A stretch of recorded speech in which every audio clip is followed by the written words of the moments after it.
Jeff Seeley here, and maybe I'm kind of in the old Monty Python now for something completely different.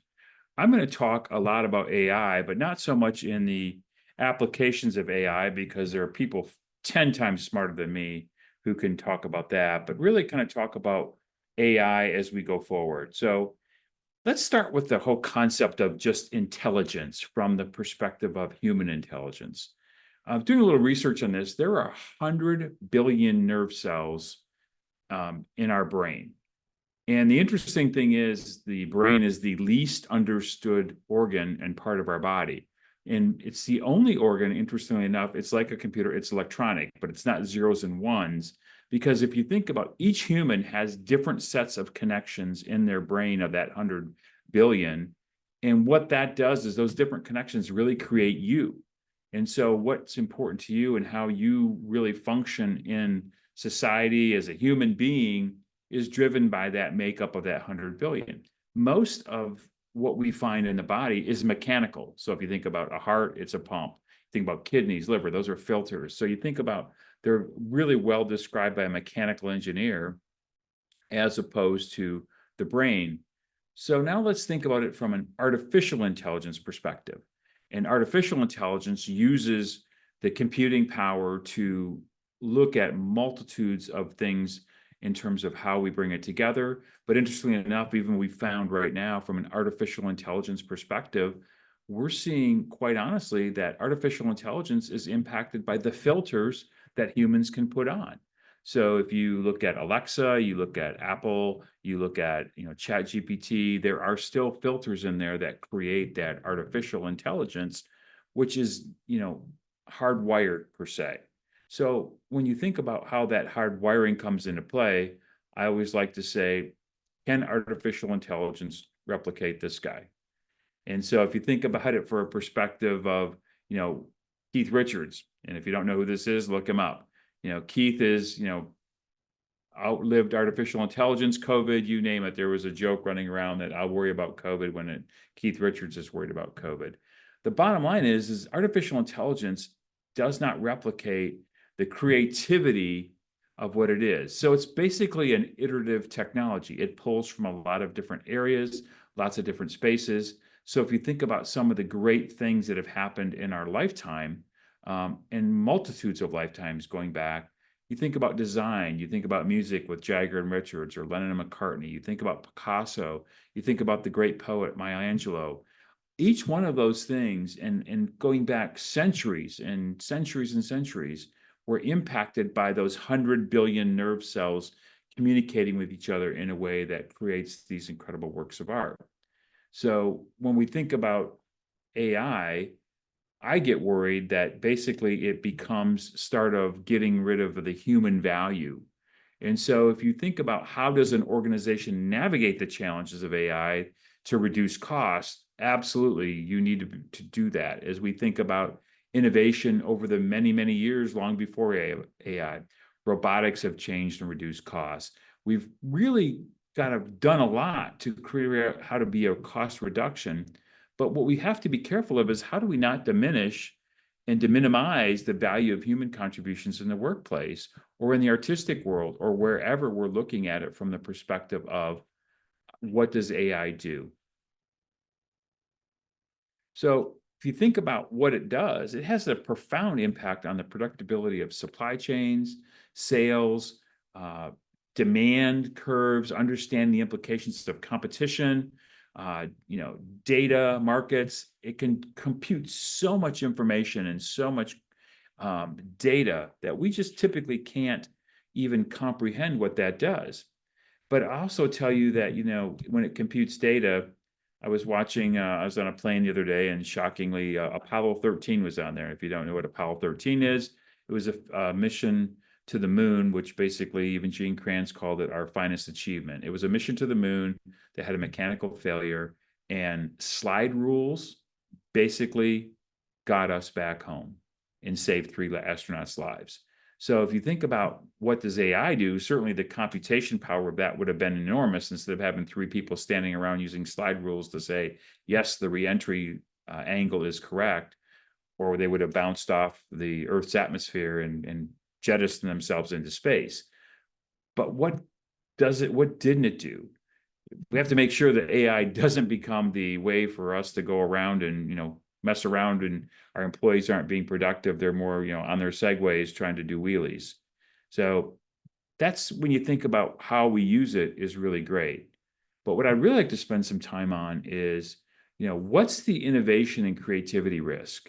We're fully aware of the dangers of relying on AI and original thought, but what happens if we start having organizational atrophy, and that becomes a reduction of productivity and a reduction of creativity, a reduction of innovation, which I think is critical to the success of any organization, both human innovation as well as mechanical innovation. So, what are the impacts on creativity and innovation, and on business and in society?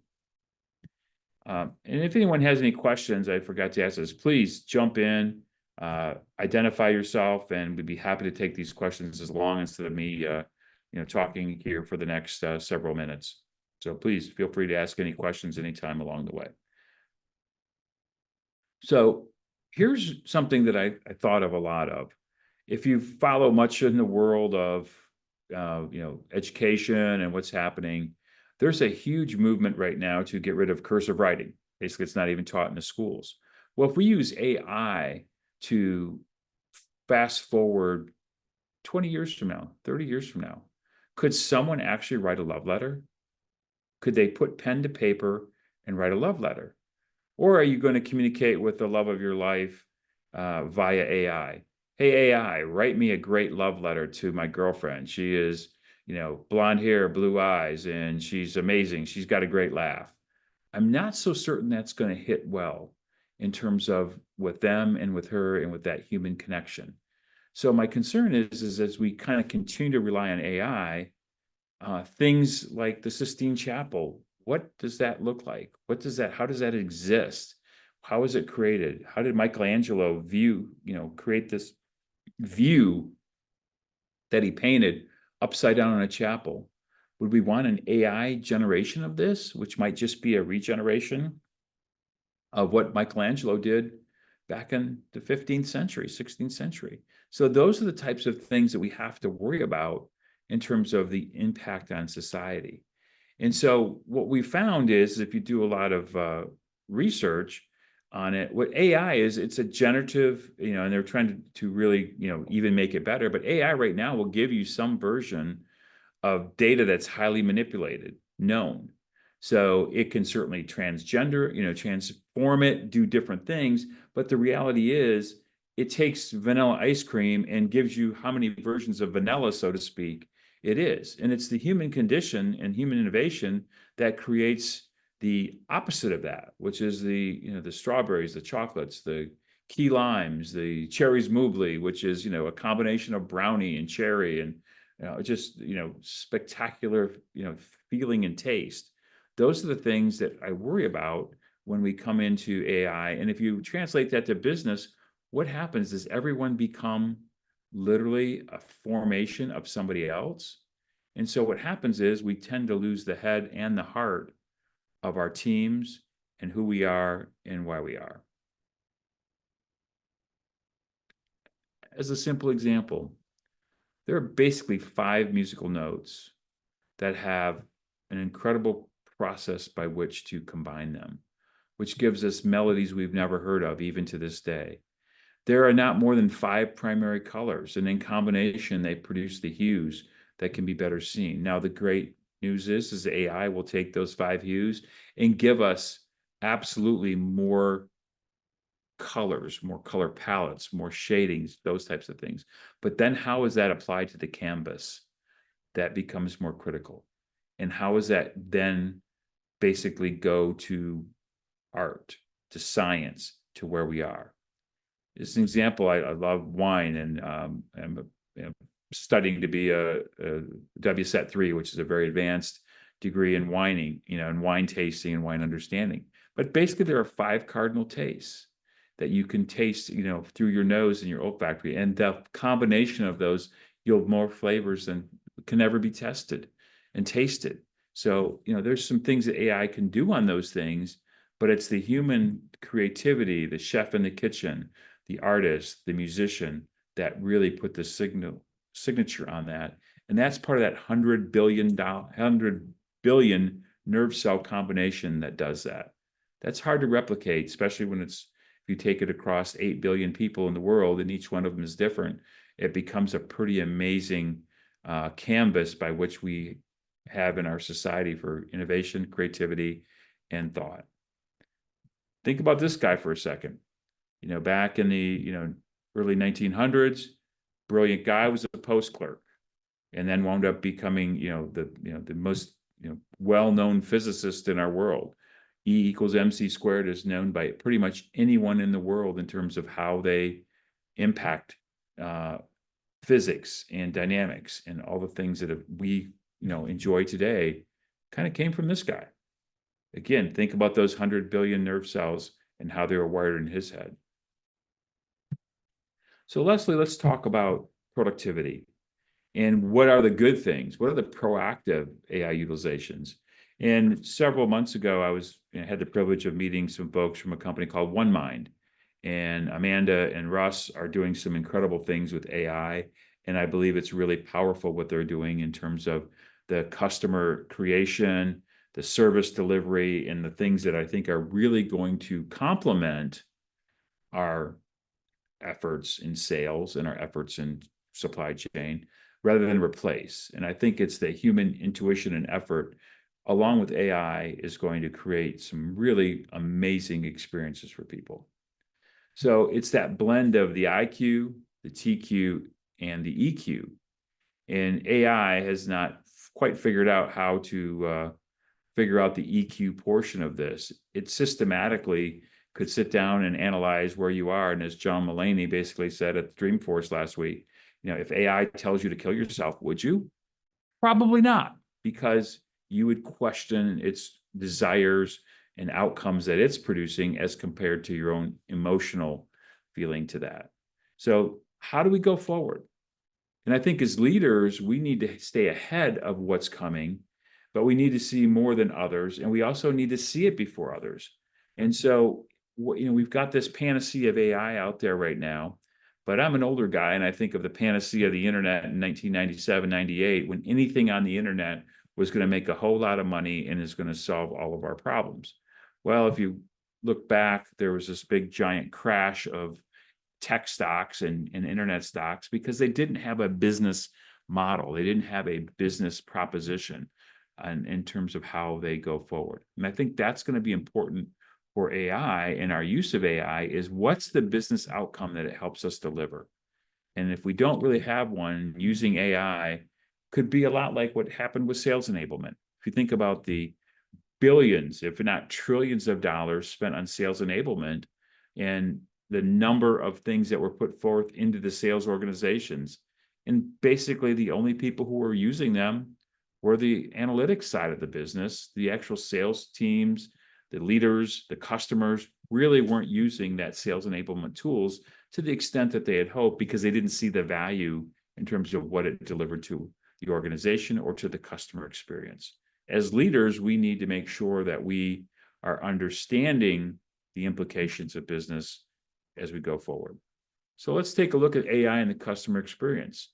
One of the things that I'm really excited about is the data insights that impact our customers' business. AI does some incredible work on understanding competitive markets, our competition, the customer's competition, and as a sales professional, you really transition from being a sales professional to really moving into a leadership position. You have to understand all the resources in the organization, all the inputs. Where is our product or service going to be used? What's the impact of that usage? All that becomes critical. So we really take that leadership role instead of just selling more stuff. And it also allows us through AI to then understand, pricing, volumes, the economic impacts.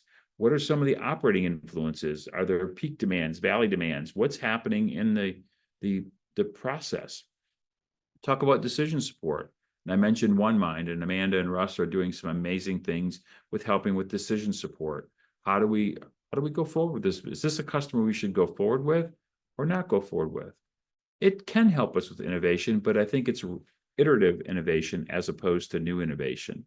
And so certainly we can see some new innovation, but I think it bases a lot of its decision on past data to help us give iterations.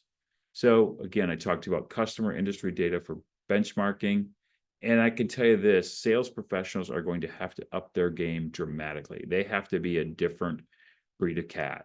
And I think that's going to make the profession even more exciting and more attractive for really smart people to jump in and start, being in that game. I think it also has some positive experiences in terms of, how do we transition from chatbot to human?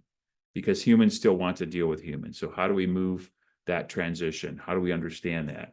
How are we using AI to generate solutions if you don't know the problem? So if you don't understand the problem, then how do you actually use AI? So how are you going to be really using AI to some degree? You're using a smarter guessing tool, but yet you're still guessing. So understanding the problems at the visceral level from the customer or the people we're interacting with is going to be critical. How do you personalize conversations with AI?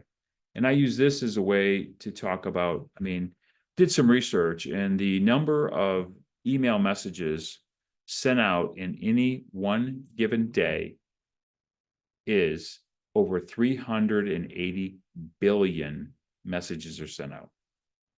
If you were to take any measure of something that's sent to you and you didn't ask to be sent, the old Seth Godin permission marketing, the open rate on those is less than 1%. So if I'm going to use AI to create a conversation, do I really think there's a better chance that someone's going to open that and understand it just because I gave them more information about who I am? No, we have to really get into analyzation of specific situations at the customer level and engage the customer to talk about themselves, not about our stuff. And what we've learned a lot is garbage into AI results in garbage out, or creates, opportunities that are not awesome. We've had, lawyers try to use AI to manage, case files and basically cited cases that didn't even exist for case law. So obviously you don't want that lawyer in front of your judge representing you. So how do we not overuse tools? And then how do we make sure that we really use the innovation based on the customer dynamics? Overall, customers are human. Their issues are, their businesses are. In fact, it's the most important thing on their mind. So we've got multiple generations in the workplace. I've talked about this at other sales conferences with Gerhard and other places. And there are people who are not comfortable with AI, and they frankly never will be. So do we wait them out? Do we get rid of them? Do we move them to the sideline? And how do we interact with these individuals and their unique complexities? How do we trust AI? There's been much written about where not to trust it. And is it really transparent? And so I think those things are going to continue to move us forward. Other use cases in sales, it's lead scoring, predictive analysis, forecasting demand, portfolio cross-selling, which I think is going to be a huge opportunity for a lot of very large, complex organizations, and opportunity identification. If I had to say something about sales professionals right now, for some reason, they are really reticent to do cross-selling inside their organization. They tend to stick to the areas that they focus on versus others. We see that in some of our really complex organizations where they have multiple sales professionals talking to the same people. And it really bothers me a lot when I see that. Marketing campaign optimization, I think to some degree, sales coaching, and then predictive assessment. I pulled something from OneMind, which I thought was really interesting. It does do these things. It does give you the chance to reduce your sales cycle. I think it really reduces your seller ramp time and them have more confidence in understanding what we're doing and how we're doing it. And also it can shorten our customer onboarding time. That becomes critical. Also, I think it really reduces our human resources and technology costs. We do have an opportunity to increase sales, and ultimately we delight buyers by having them have access to information that's almost instantaneous. And that to me helps them a lot, no matter where they are and when they are. So where do we go? Use it as a competitive tool. I don't believe it's a panacea for where we go. We got to understand its uses. And we have to make sure it doesn't make us lazy. And I think that's the one thing that if we stop using our brain and stop using those and being challenged, then I think we're going to really find ourselves in a different situation that we don't want to be in from a business perspective and a society perspective. AI is the future, but we can't let it be a train track, which does not allow for diversions and allow us to continue to be creative in terms of how we approach customers, innovation in our organizations. Martin Luther King said it best: science gives man knowledge, which is power, which gives wisdom, which is control. Science deals mainly with facts, wisdom deals with values. The two are not rivals.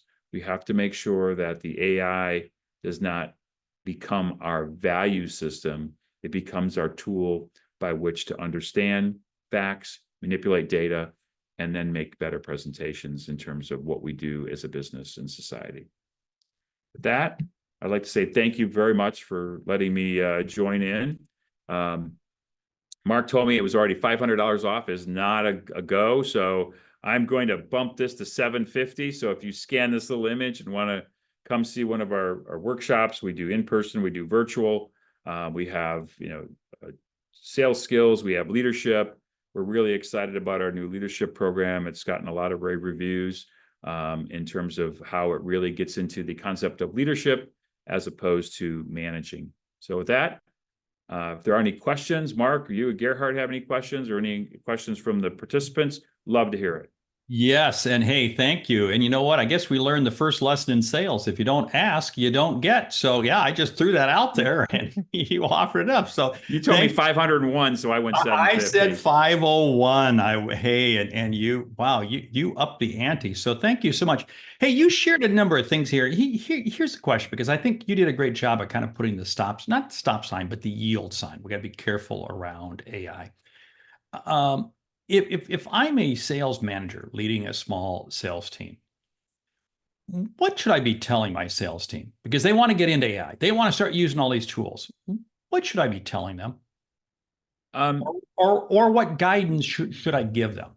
Yeah, I think the guidance is don't let it become the crutch by how you do presentations or become the crutch of how you understand customer needs or how you interface with customers and networks. I mean, the AI is created, people, it was interesting. I read a book recently and it was 100% AI generated. And clearly what the author did was gave I think he did through ChatGPT and basically gave them a set of topics and said, write me a paragraph or write me 2,000 words. I mean, you could almost see it. Write me 2,000 words on leadership, on, communication, leadership communication. Write me 3,000 words on this. Write me 4,000 words on that. And basically had streamed an outline of a book and then, basically, coalesced it into 20 chapters and away we go, or 10 chapters. And it's like, okay, but I was reading it and it was like really, it reminded me of somebody who went out, there's somebody who was very good at this, would read all the business books and then coalesce them into one book. And this is my version of what this is. And it didn't really flow. It didn't have any original thought to it. And it was really like, oh, so what? So are we really saying then everyone can be an author? Can we say everyone can be, these musicians? Can we be great salespeople just because I use, ChatGPT or some AI function? The answer is no. If you're still crappy at your job, you're still going to be crappy at your job. And so, you have to be careful that they don't become reliant on AI that it makes people lazy. Hey, thank you for sharing that, because I think that's a real issue. We're seeing so many salespeople gravitate towards using AI and they think they can use AI for everything. And I always say AI is a great starting tool. It's not a finishing tool. Yeah. And I think, yeah, it gives you so much data. I mean, you can get so much data and so much information, but I think there's a lot of conversation right now of, what's it filtering? Because there is clearly filtering. I mean, it's not a political conversation. It's a conversation of it's filtering some information in some way, shape, or form. Because guess what? There are humans somewhere on the other side of the fence that are putting in the tags by which, it's accessing stuff. Yeah, the piece that I get scared of, we think we have a noisy world today. With AI, it's getting even noisier. Gerhard, you jumped in. I'm sure you got a question or two, for Jeff that you want to ask.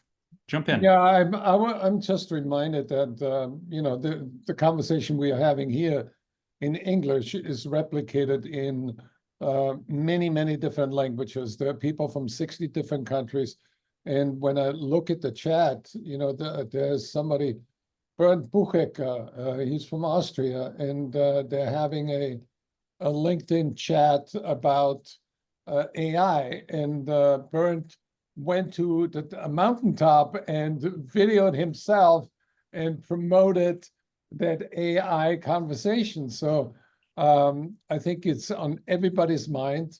And Bernd actually said, will AI bring us to greater heights, or are we going to crash? And the double-edged sword idea is very apropos, because we can use this to conquer new heights or hurt ourselves. And we don't want to get hurt. We want to improve the world.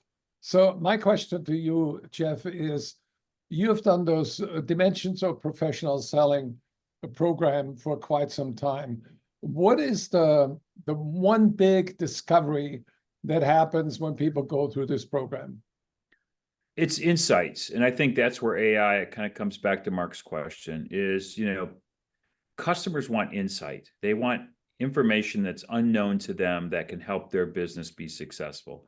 And it's not the insight of, well, my stuff is really great and you're going to love it. And, just buy more of it and all your problems are solved. It's kind of like the modern version of the, elixir salesperson in the 1800s. Just drink this tonic and it'll solve everything you've got. Well, I think what it really is, great sales professionals and great organizations are truly experts in their fields of what they are. And their customers are not experts in their field. So if I think of one of our clients is the largest chemical company in the world, they have expertise in making chemicals and how those chemicals combined and everything else like that.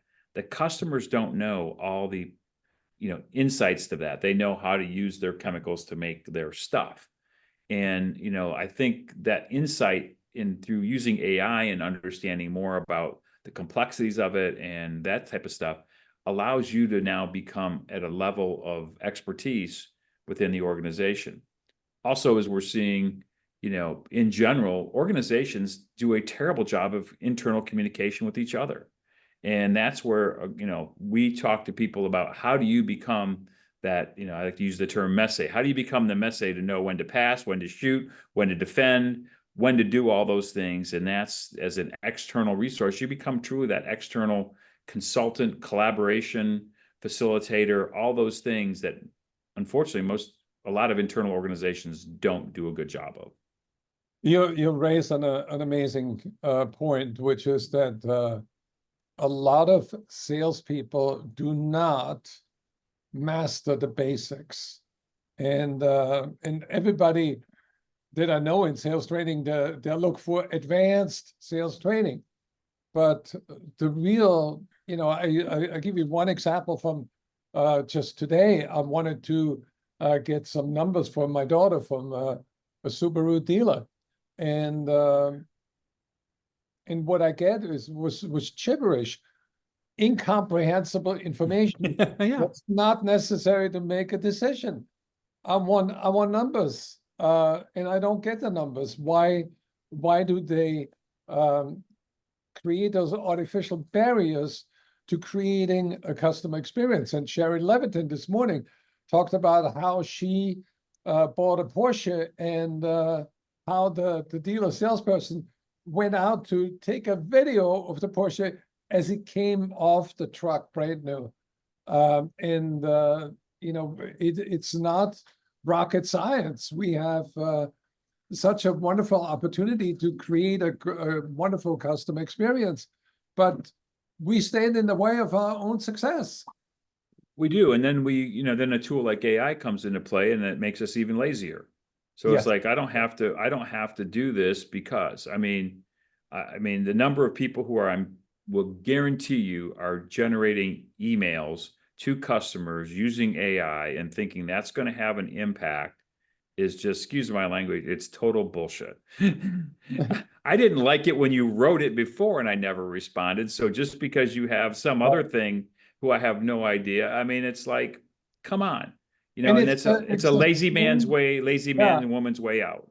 I get about 12 LinkedIn messages from people that I don't know on LinkedIn every hour. And I look at those messages, and then 90% of them are written by a bot, and I delete. Yeah. And also I unfollow those people, and I don't want to have them in my circle of followers because they're just pitch and pitch and pitch, and they don't create value. Well, and then they turn around and almost insult you because you haven't answered their email. Well, they Exactly. don't almost, they absolutely insult you because you didn't, and now it's like, okay, I'm going to use AI to create even a smarter, slicker campaign that everyone's going to want to see. And the answer is going to be, no, they're not. Just one more question. How much is the workshop? That's a 3-day workshop, right? It's a 3-day workshop, and with $750 off, thanks to your friend at Mark Hunter, it's about $1,700. So the net is 1,700. Yep. Which means you get an ROI from it pretty quickly by attending that because of what I would tell you this, guys, we're very lucky. We've been around almost 50 years now. I've been owned the company for almost 25, and we've never had a customer tell us they didn't get their money out of it within literally 30 days. I mean, we had one of our biggest clients literally over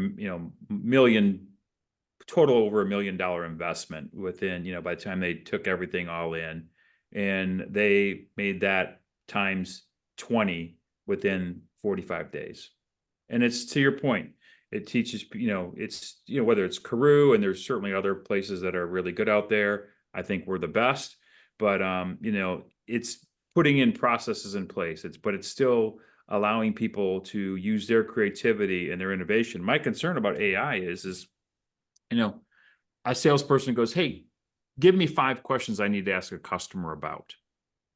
Right. And I can guarantee you sooner or later, somebody's going to do that. Well, as opposed to, and that's where I was very impressed by OneMind when we saw them in Vegas, is literally the AI multiple times basically said, I'm sorry, I can't help you with that. So instead of just making up a bunch of crap, it said, you know what, you need to go do your homework because I don't know the answer to this. And so if I don't know the answer to this, means you probably either asked a bad question or, somebody needs to do more homework. And I think those are the powers of some of the tools that are out there, that it makes you still think. And I think that's the critical piece of this. How many people are going to be in the typical workshop? About 20?